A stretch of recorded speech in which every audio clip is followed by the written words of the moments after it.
Policy Committee to order. We do have a quorum. I'm sure many members will be ushering themselves in the next couple of minutes. Quorum is present. So let's see. Representative Frederick, would you like to move the minutes for April 8th? So moved, Mr. Chair. Any corrections before we move to approval of the minutes? Not seeing any. All those in favor, please signify by saying aye. Aye. All those opposed, no. Motion prevails. The minutes are approved. Our first bill today is from Representative Vang. If you want to make your way up there. Representative Vang, I assume you would like to move House File 858 before the committee. Yes, so moved, Mr. Chair. All right, Representative Vang, it's your bill. All right, let me just grab my notes here. So a little bit background about the bioincentive program. It was established in 2015 to encourage commercial scale production of advanced biofuels, renewable chemicals, and biomass thermal energy through production incentive payments.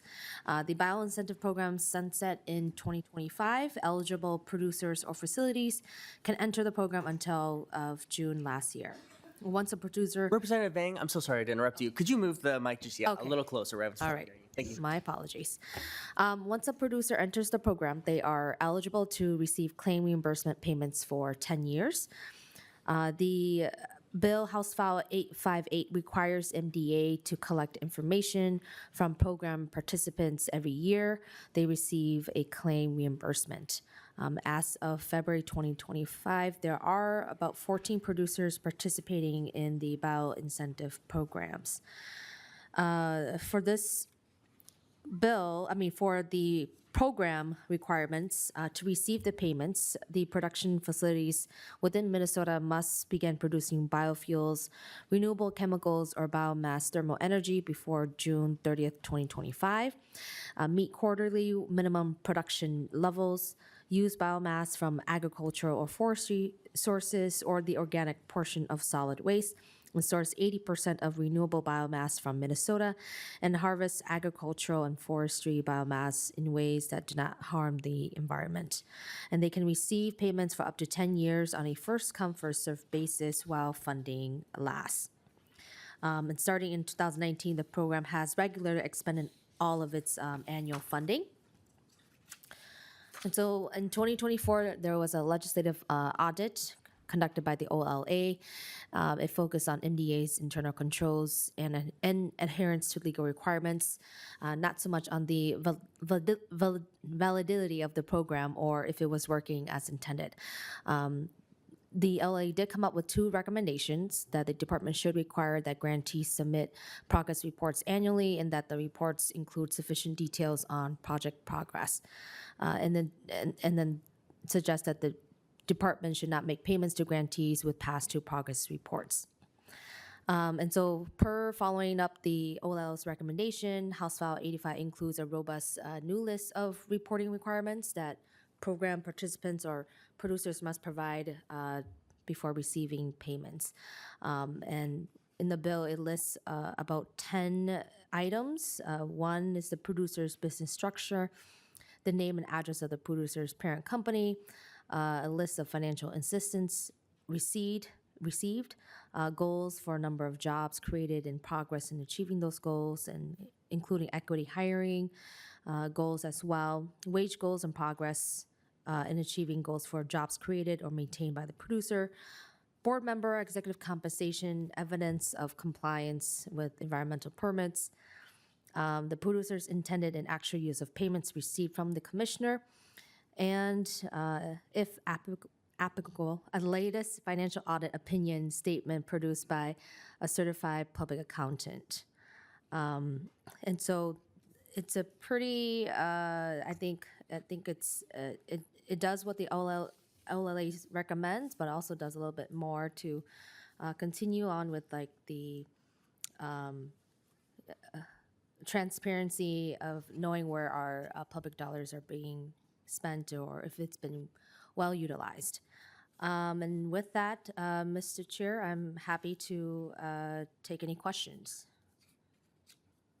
Before we move to questions, we're going to see if we have any testifiers in the audience. I have one down here. Brian Werner, are you in attendance? Mr. Werner, when you're ready, please identify yourself for the record and begin your testimony. Chair Smith and members of the committee, for the record, my name is Brian Werner, and I'm the Executive Director of the Minnesota Biofuels Association, or MBA. Several members of MBA are participants in the bioincentive program and would be directly impacted by House File 858. One kernel of corn produces, on average, 2.9 gallons of fuel, 14 pounds of dried distillers' grains animal feed, and 1 pound of corn oil. Many ethanol biorefineries have also begun producing an additional co-product called corn kernel fiber ethanol, which is fermented from the non-edible fiber in the corn kernel rather than the sugars and starch. As an advanced cellulosic biofuel, it reduces life cycle greenhouse gas emissions by over 70% as compared to gasoline and is eligible for reimbursement through the bioincentive program. We agree that strong transparency and reporting requirements for participation in state government programs are key to ensuring accountability in the use of taxpayer funds. However, we have several concerns with these proposed reporting requirements. They go well beyond what is necessary to evaluate the program's effectiveness. They will add administrative costs to biorefineries and the Department of Agriculture, and they could undermine the intent of the program, which is to attract economic development that benefits local agricultural producers. It's also important to note that in August of 2024, this program underwent a rigorous performance and financial audit from the Office of the Legislative Auditor. The final report came back without written findings, and the deputy auditor said at a February 2025 hearing in this committee, quote, "For the incentive program, we really didn't find any findings. It was operating well," end quote.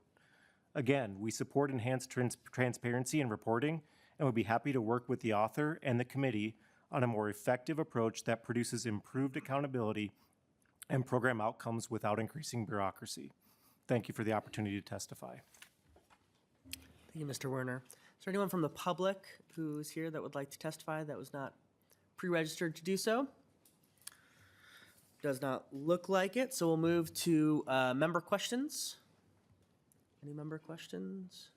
I will say, members, I believe we heard a report about this OLA, correct me if I'm wrong, Chair Anderson, last session in 2025. So we have heard about this before. I'm not seeing any other questions. Chair Anderson, would you like to comment? Thank you, Mr. Chair. Chair Vang, this program has been around a while. We just heard testimony that the program is working well, making progress, it's effective, and just wondering why at this kind of late stage of the ball game, you're coming with this bill that requires additional layers of compliance and such, getting into private businesses' pay, for example, and equity-based hiring, diversity. Why are we doing it at this stage, Chair? Representative Vang. Thank you, Mr. Chair. I think as we, a lot of been talking about politics right now in terms of accountability and transparency.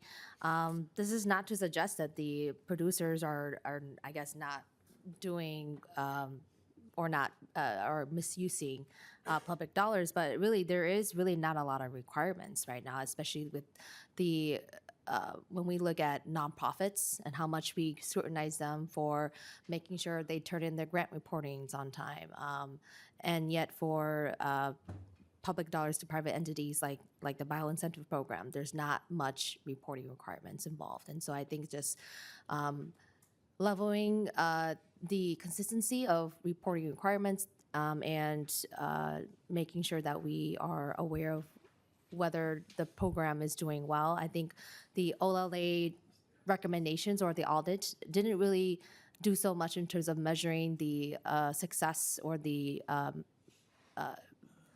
effectiveness of the program. It did more so on it focused more so on how MDA is administrating the program. And I think that's the difference in the OLA's audit. And so I think this is a way for us to help us as legislators evaluate the effectiveness of the program too as well. Chair Anderson. Thanks again, Mr. Chair. Well, your bill numbers pretty low, 858. We're past deadline. What's the path forward for this bill? Representative Vang. Mr. Chair, Representative Anderson, well, there are, I think you and I have been here in the legislature long enough to know there are multiple ways to get a bill enacted into law, not just going through the committee process. And so I think, this is one way, even though it's usually, we will prefer bills go through the committee process. There are also ways that we can try to reach an agreement, if there is agreement, to further pass bills. And I might interject to say, I don't know if I was clear at the beginning. So this is being laid over today. So we're not voting it out of committee. So that's the destination currently in front of us. Chair Anderson. Oh, just final comments. I think we heard this at a hearing last week too, in environment.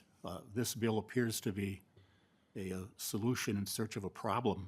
I just don't see the problem here with the program as it's going. It's not funded well enough, I'll say that, but it's done its required work of encouraging biomass production in the state, and I support the program, but I do not support this bill. Thank you.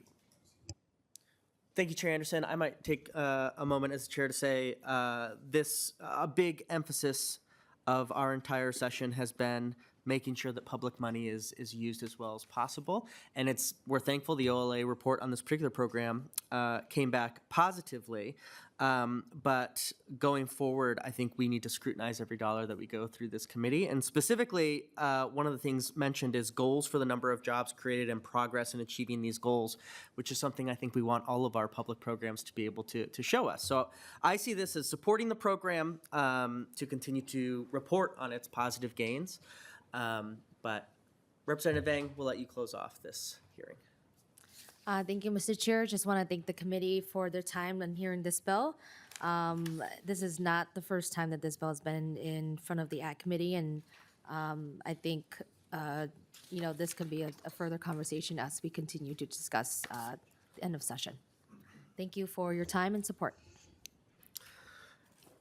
Excellent. Representative Vang renews her motion that House File 858 be laid over, and the bill is indeed laid over. Thank you.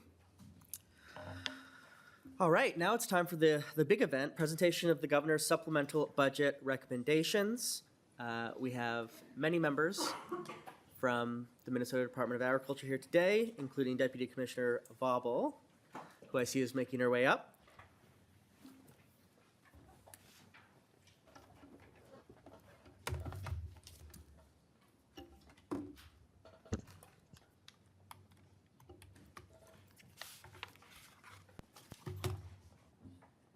Commissioner Vauble, and maybe Ms. Medina, if you could identify yourself for the record, and then when we have technology on our side, go ahead and get started.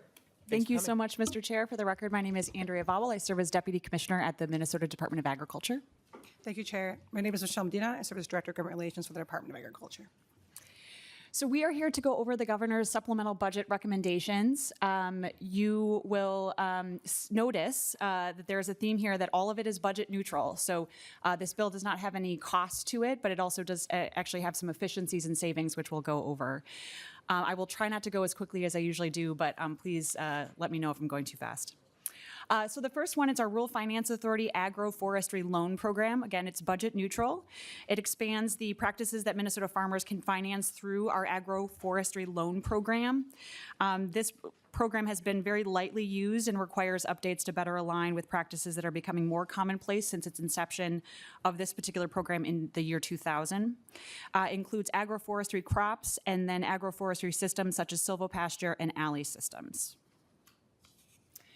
The next one is our seed potato statute changes. This committee has heard about the seed potato statute changes over the last few years. We're happy to have some inclusion in this bill this year. Again, budget neutral, and is supported by the growers that we've worked very hard over the last year or two with Representative Burkle and others to get to this point. It updates the seed potato certification process and enforcement requirements, makes definition and procedures clearer and removes obsolete references, moves penalties and enforcements to Minnesota Statute 18J to align with other plant protection programs, and permits the use of agency general funds to support program if needed. One of the things that it does is it allows the seed potato growers to print their own certification tags, where we will see some efficiencies there.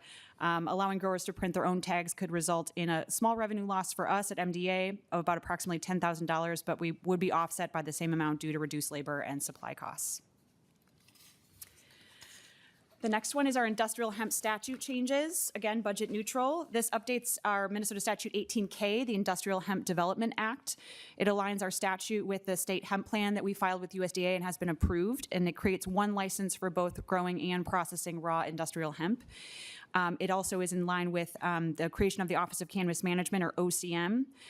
So it makes us Farm Bill compliant. So this just gets us into alignment with the hemp plan that we have filed with the federal government.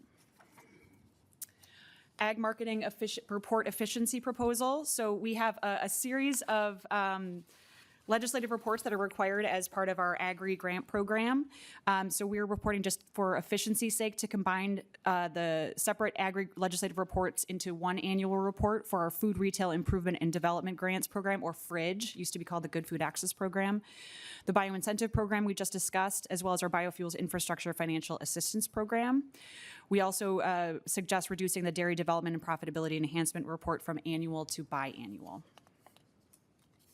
Commissioner, could I ask a quick clarifying question on that? In the combination of those reports, does the content of those reports change at all, or is it simply just one single report? Mr. Chair, it does not change the content at all. It just combines it into one report. Okay, just wanted to clarify. Please continue. The next one is an appropriations technical change, again, budget neutral. We just are aligning our prior appropriations with our agency current organizational structure and operations, specifically for our Emerging Farmers Office, which has been moved into our Ag Marketing and Development Division, and our Office of Emergency Preparedness and Response, which has been moved into our Food and Feed Safety Division. The next two are some items that were in our policy bill originally, but we've, due to the guidance of this committee, have moved over to our finance bill. The special event food stands includes technical clarifications, again, to clarify some of the major legislative changes we made to our licensing structure last year. Again, it's a flat fee of $75 and can only operate for a total of 10 days within their license period. This is for the special event food license. The next one is updates to our retail food delegation. Again, this was also in our policy bill and was moved to our budget bill. Eliminates unnecessary transition language from our original statute, clarifies conformance with our 28A modifications, including a small business extension, and clarifies our conditions for approval of new delegation agreements, and retains all of our current delegation agreements as we have right now. So that is what is in the governor's supplemental budget bill this year. A couple of things just on the note you'll see on the governor's page released by MMB. We do include some other things that affect agriculture that will run through other grant or other committee program or committee jurisdiction, including our sustainable aviation fuel tax credit, which runs through the tax committee, and then our bonding request that we've discussed in this committee prior, which is our RFA bonding authority, as well as our East Grand Forks facility. And Mr. Chair, tried to go through it quickly, so happy to answer any questions. Impressively quick, yes. Let's move to questions from the committee. Any committee members want to ask a question of the commissioner? We'll go to Chair Anderson. Thanks again, Mr. Chair. So, Commissioner Vobble, I didn't hear anything about cottage foods. Is that an omission, or is it correct? Commissioner Vobble? Mr. Chair, Representative Anderson, you are correct. No mention of cottage food specifically. Okay. Chair Anderson? It must have been worked on well last year, and people are satisfied. This is kind of late.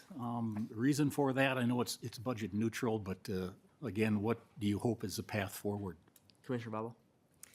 Mr. Chair, Representative Anderson, yeah, our hope is that it will move forward onto the floor or be as part of an omnibus bill. We know we're going to be hearing it in the Senate as well, so it is a little bit late in the process, but we are hoping to make it through deadline.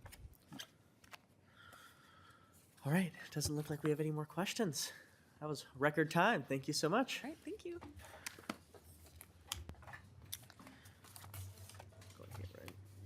Yeah. So our next bill is with Chair Hansen, who is currently in Environment, presenting another bill. So we're going to take a brief recess, and when he's back, we will come together again. So for the moment, we're in recess.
And we're going to go to Representative Lawrence, who I apologize I missed before we went to break, wanted to make a quick announcement, and then I've heard Chair Hansen should be here momentarily, and we'll move to House File 2577. But Representative Lawrence. Mr. Chair, thank you so much. I appreciate that. I just want to make quick announcements. I don't know if you've seen out in the front of the Capitol, but we have the Propane Association out there today, an industry that agriculture depends a lot on as well. But they've gone to a lot of work to put up a nice display and to promote the different uses of propane. So if we have a chance after committee, encourage each of the members and the guests to stop by, say hi, and ask some questions along the way. But that was my announcement for today. Thank you, Mr. Chair. Thank you, Representative Lawrence. I'm going to talk here momentarily while whispering is happening, but we are going to move to House File 2577, which is a bill chief authored by Chair Hansen. Chair Hansen, would you like to move your bill? And of course, get comfortable first. This is your committee after all.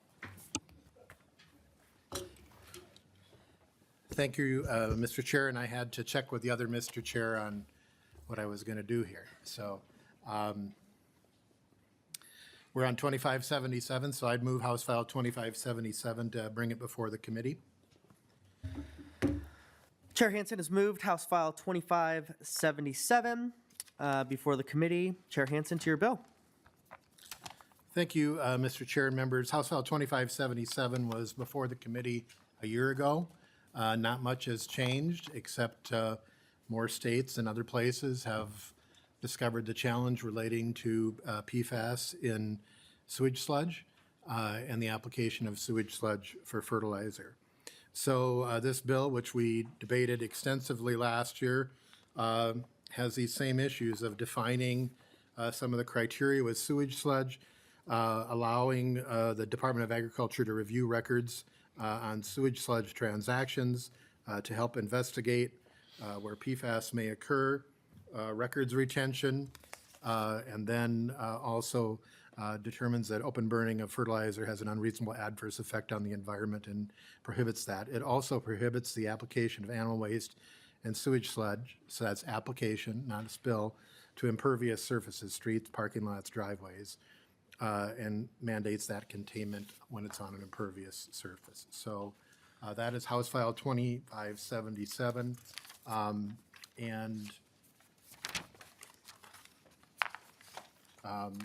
Members, we discussed that. I think I'm going to just go with a couple comments before I open up for questions. Members, where we're kind of at with negotiations is the House Democrats have indicated that a high priority for us is the banning of paraquat, and that we are not very supportive of anything else moving forward unless that bill moves forward. And so House File 2577, we're laying over. I'm not asking for a vote on that. We've debated this in the past. This issue was important a year ago. It's important today, and it'll be important a year from now. But if things aren't moving, I don't want to force a vote on House File 2577 or the subsequent bill, which I will introduce. So. Thank you for that introduction, Chair Hansen. I'm going to quickly check if there's anyone in the audience that would like to testify specifically on House File 2577. Doesn't look to be the case, and so we will move on to questions from members. Any member questions? It's a very quiet committee today. Chair Anderson, go ahead. We have to have some talking. Thank you, Mr. Chair. Chair Hansen, we've been at national ag conferences in the past. This was a real issue, I believe, at a dairy farm, Vermont, New Hampshire. And so is your language somewhat similar to that which was enacted in that state as well? Chair Hansen. Thank you, Mr. Chair and Chair Anderson. It's similar, but what they're trying to grapple with in the Northeast, and I think they're trying to get this federally, is some type of compensation for the farmer because the land may not be able to be sold. And so I know they've been struggling with that, but trying to find some way of at least tracking where these applications were, because in many cases, I'll use the Northeast because that has been reported. Maybe it was applied by somebody's grandfather accepted the waste. Yeah, so how many years? But then somebody buys the property and they didn't know that it was there. So I think the records retention is really important, at least from this point on. And I think they're still grappling with that in the Northeast. No further questions, Chair Hansen. Doesn't look like there are any other questions from committee members. So Chair Hansen, I'm going to go to you for any closing comments. I hope that folks think about this and consider it. I am hopeful that we have a few days this week that maybe we could move forward, but we also have a few weeks this session. So I'm always hopeful that sometimes maybe something can happen, and I would ask for that consideration. And I think, as I indicated in a couple other committees, there may be pieces of these bills that would be doable, that might be helpful to get through, that would have a fiscal cost. Obviously, the agency is going to have to implement something there. I would also say on the records retention, there's been some action at the federal level on the pesticide side, not on the fertilizer side of maybe retrenching and not doing those. So I think these issues are going to be front and center, that help provide data for not only the landowner, but the renter and then any subsequent owner. So with that, I would renew my motion that House File 2577 be laid over. Chair Hansen has renewed his motion that House File 2577 be laid over, and the bill is indeed laid over. We're going to move to another Chair Hansen bill. This is going to be House File 2576. Chair Hansen, would you like to move your bill? Mr. Chair, I would move House File 2576 be laid over for possible inclusion. Chair Hansen has moved House File 2576 to be laid over for possible inclusion. Chair Hansen, to your bill. Mr. Chair and members, House File 2576, I think is a very simple and straightforward bill.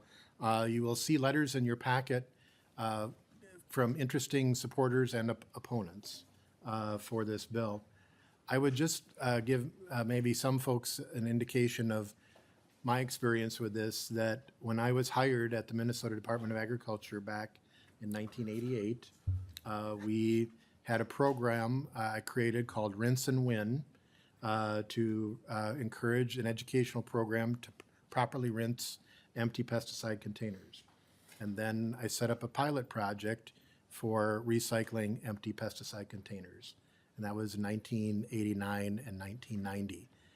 Went to Mississippi and watched how they did it, and they came up and watched how we did it, and then that became a model for around the country. So almost 40 years of work that has been done on recycling empty pesticide containers. Now, during that time, pesticide containers have changed dramatically. They were often 2.5 gallon jugs. Now they may be smaller, even, hand-sized things, or they may be very big mini bulk containers or larger bulk containers as pesticides have changed. But one thing that hasn't changed is if you burn plastic in open burning, whether it has pesticide residue in it or not, you never get to the temperature high enough to destroy the toxins that are in there. In fact, you spread them because the burn heat is not hot enough. And so I think you have testimony or letters in support of doing this. I know there was a question about waste to energy. What we're talking about here is the responsibility of the end user, whether they are an urban, suburban, or agricultural user. The label says to rinse that container, and once you rinse that container, it's solid waste. So this is relating to the open burning, and it's an 18B, so it is with the Minnesota Department of Agriculture. The A1 amendment I had drafted because we were hopeful that maybe we could get the paraquat ban. I'm not going to move the A1 amendment. I am leaving that out there. I know that the Senate has posted a version of paraquat ban, and I believe the Department of Agriculture has another version of the paraquat ban. So I have this amendment out there. I would ask members to consider what we could do rather than what we can't do, and would take any questions on 2576. Before questions, we'll one more time check if there's anyone in the audience who would like to testify for this bill. All right, then we will move on to questions from committee members for Chair Hansen. Representative Lawrence. Thank you, Mr. Chair. And Chair Hansen, just a kind of more of a background question. You referenced the recycling program that you started, and I've had a chance to sit on a county waste management committee, and so a lot of different recycling. What specifically were the, and maybe there wasn't, maybe there was, but what was the market for those empty containers? Whether back then or today, what was their end use in the recycling program? I'm just curious. Thank you, Mr. Chair Hansen. Thank you, Mr. Chair. It was a lot of curbs. Oh. So it was primarily what they call HDPE, high-density polyethylene. If you started mixing the different types of plastic, it limited your use, but the durability and the sunlight impact was mainly curbs. There were some park benches, but it was primarily curbs. And you'd see those at the end painted yellow. Okay. Representative Lawrence. Well, question. And I don't know if you might know that, Mr. Chair and Chair Hansen, what process did they use to eliminate any residue of chemical in that recycling process? You commented that burning doesn't necessarily get hot enough to do that. What in their process would have eliminated any excess of that that'd be fine to leave in the environment on that level? Chair Hansen. Thank you, Mr. Chair. So that was why we had the rinsing, and I actually see some of the lobbyists around here who were around at that time. Rinsing it, if you did the triple rinsing and put that rinsate back into the container, then you were getting 99.99% of the product at that time. Now you have different products, that are different packages sometimes now, but that you're using the rinsate for its intended use as the pesticide, and you remove that from the plastic container. That's why it wasn't getting recycled. So we would actually bring a portable shredder out, and I would sit there with a filter mask on, and we would shred the plastic containers. We would drive that on site because it's a lot easier to move dense shred than it is to move empty bottles of air. So we would bring the containers around and shred that, and then that shred would go into Gaylord boxes and would go to these non-human contact things like the curb. And the belief was that those would be bound into plastic, like on a curb in a parking lot, that they're embedded into that plastic, that the temperature to melt the plastic would bind and reduce any residual at that time. 40 years ago, different world, but that was what was being done. All right. Representative Gander had a question. Thank you, Mr. Chair. And Chair Hansen, it may not be relevant now because you did not move the amendment, but I wonder if we could get a copy of the Ag Department paraquat ban wording, just so we could factor that in against all of the other bits of information we have. Thank you, Mr. Chair. I'm sure we could get that for you. I saw the commissioner move, so would you like to comment? No, okay. Chair Hansen. Mr. Chair and Representative Gander, we can get that. It's what I would just say is it relates to kind of a special exemption under existing authority. The Commissioner of Agriculture has the authority to, if there's an emergency, if there's something with public health currently, so it defines that ability for a special exemption for the continued use of paraquat. It has, I believe, different dates relating to the end of, and I'm not sure on this, so Petter probably has it, but we have a date for stop sale and then stop use. The issue is if you have a stop sale too far out, then you may have hoarding of people buying it. If you don't want to penalize people who have bought it and can't use it. But then I believe it also has some language for clarifying that the waste pesticide program is there currently to help pick up the product that is the end user is choosing not to use anymore, so it's disposed of safely. So it looks like we have a representative from the department. If you could identify yourself, and then to Representative Gander's question. Yes, good afternoon, Chair, and good afternoon, members. Chair Hansen had it correct in terms So of sorry, just- could you identify yourself real quick? Oh, sorry, Painter Chesset, Assistant Commissioner at Minnesota Department of Agriculture. Thank you. Chair Hansen has the broad strokes correctly, and I just wanted to clarify that we were asked for and worked with the Senate on this language. I just wanted to make sure you all understood this was not just an agency initiative. This was in response to a request from the Senate. But we'd be happy to have conversations and work with any member in the House or the Senate on this language moving forward. And is there, I might ask a follow-up question, is there a cost to that Senate version of the bill?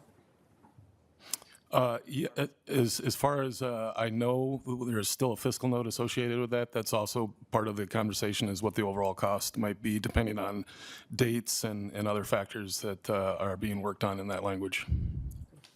Representative Gander, did you have a follow-up? No, thank you, Mr. Chair, and thanks for allowing me to have that question about the amendment that was not moved. Thanks you. Thank you. Looks like Vice Chair Harder, you had a question. Thank you, Chair Smith and Chair Anderson. Okay, I see this bill as another regulation on agriculture. Can you tell me, are there any penalties for noncompliance? Chair Hansen. Thank you, Madam Chair. They would be, Representative Harder, they'd be the existing penalties under the Pesticide Control Act. So they have administrative penalties, they have civil penalties, and they have criminal penalties. Unless something's changed, generally on the administrative penalties, there is a warning, notice of violation.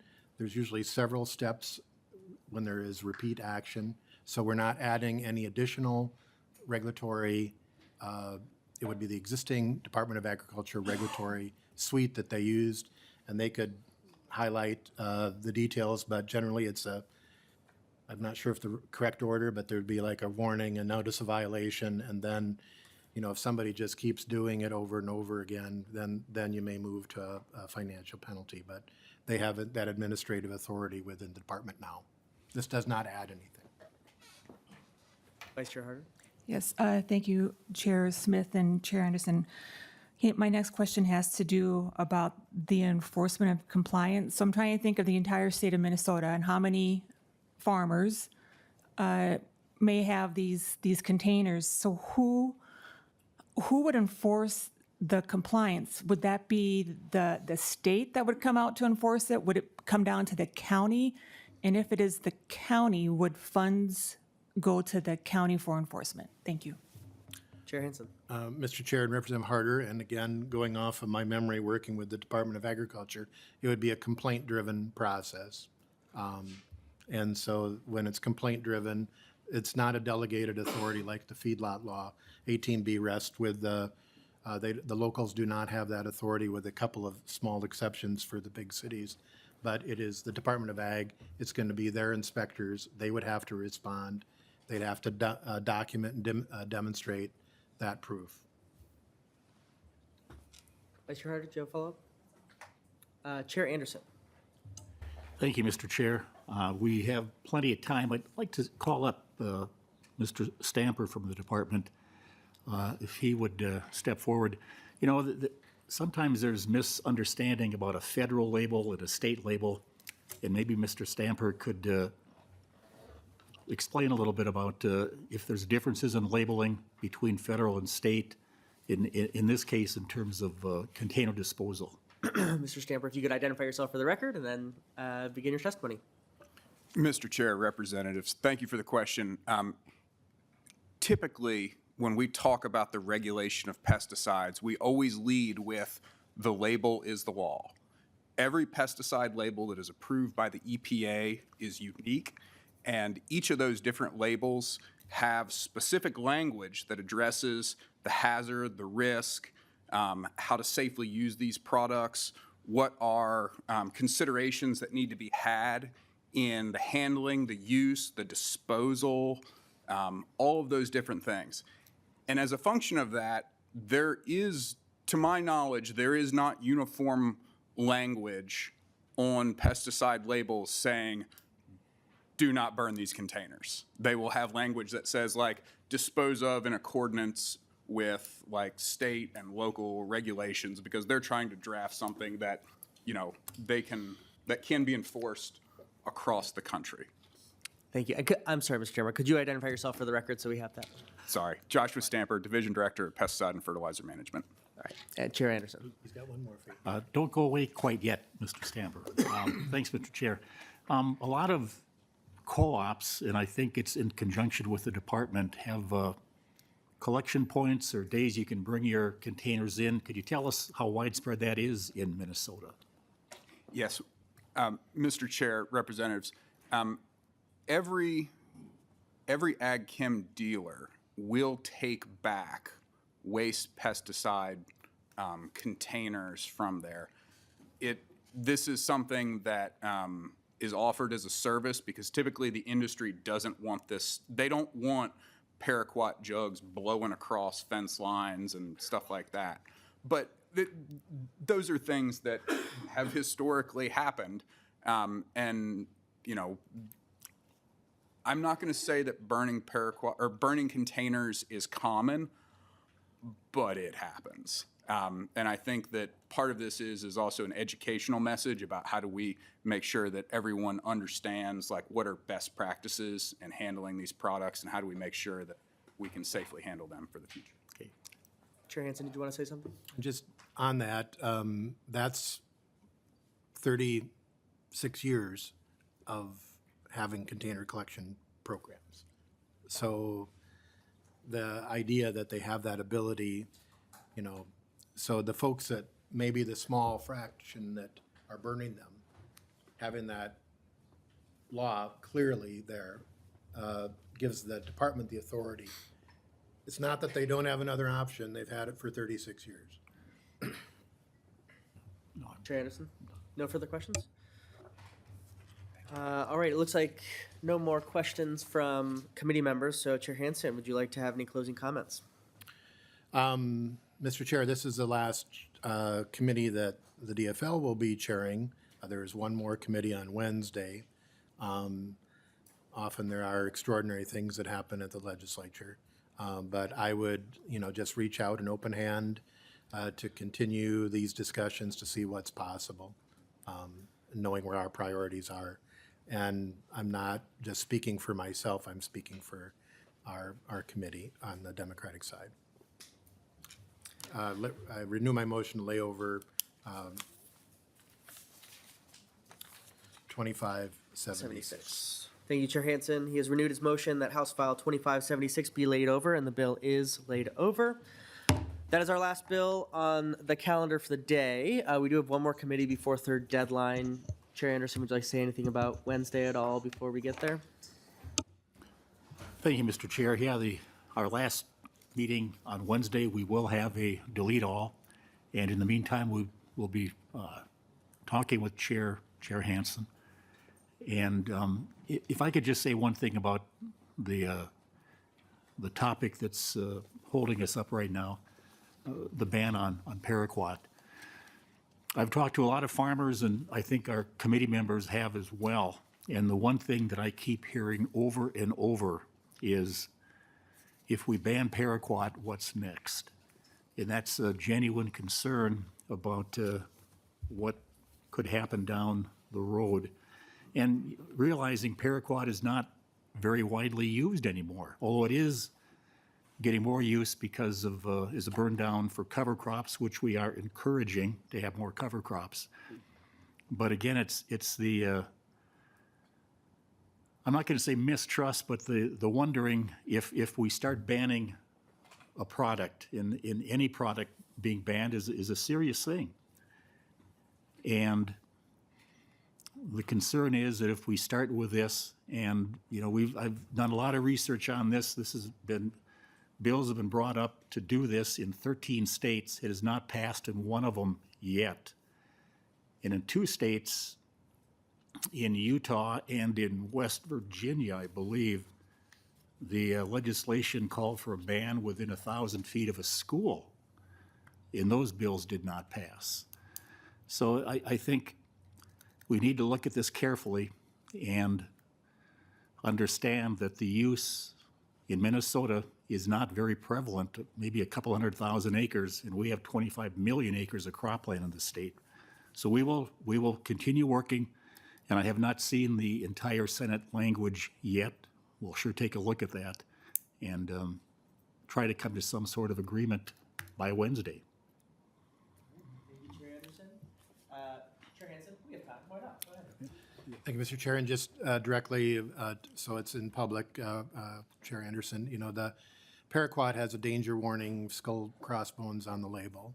Other products like Roundup have a caution label. There are pesticides that are not only hazardous to the environment, but are hazardous to people and take a great deal of care when having that application. You know, you and I have been around long enough where we see movements that come across, you know, and from various sides of the aisle on bills, whatever they may be. I think what we have done, the precedent I would cite is a very old one, and there is a prohibition on the use of 2,4,5-T in 18B. That was passed in the 1970s by a senator by the name of Tad Jude, who I think is still around, maybe running for things. So we do have precedent for doing a ban, and that was the active ingredient for Agent Orange at the time. And so there wasn't any flurry after that of other bans that went into place. That's probably, I'm not sure on the legislative history, but it's probably 70, 75, 76, 77, somewhere in there, probably 50 years ago. So I think that's the case here is that, and what the department has provided, what the Senate has, what we could work out, all would be different than whatever a model bill would be. Because I think whenever bills come to Minnesota from whatever they're at, we always can make them better because we've got that skill. And so I hope we can work on this in the next 24, 36, 48 hours and get something that's workable so we can move forward. All right, we'll see you all in 48 hours. We are adjourned.